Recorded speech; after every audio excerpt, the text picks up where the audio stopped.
کله گندم میکشه طول بشه پس زود بپیشتا نچسبیدم خیرتو لبلو بالا نمیبره بدی تزشو چاقاشو کار خوبه زر مف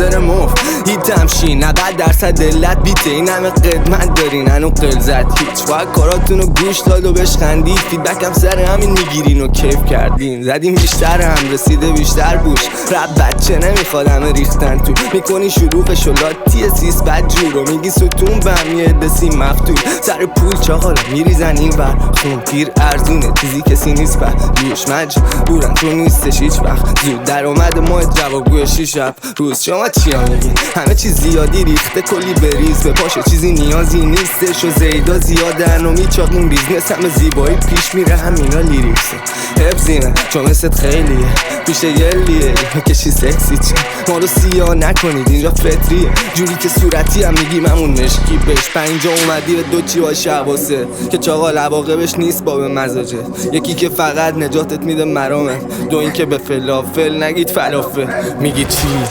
این که تشتوی زیری این ترک روشو کف کنی و بپیچین به بازی چو دم خوری با شیخش کنک داره و مرگ و میر تو میگی چی این که تشتوی زیری این ترک روشو کف کنی و بپیچین به بازی چو دم خوری با شیخش کنک داره و مرگ و میر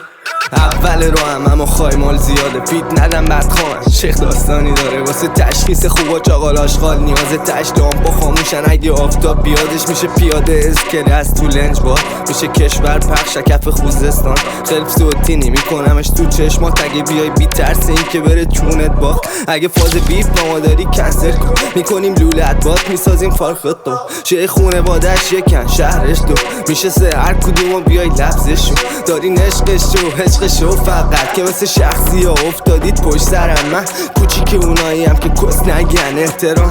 میرسه به محترم میگم مصرم میزنه پس آرشیو میتونی تست کنید خواهی اگه داشتید یلا شاخشی که مثل وایکینگا برم بالا باش دریم میگی چی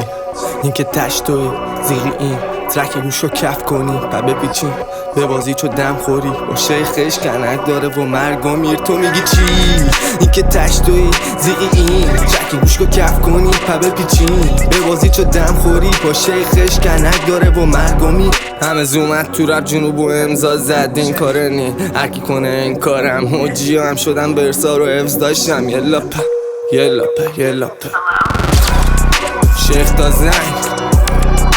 شیخ تا زنگ شیخ تا زنگ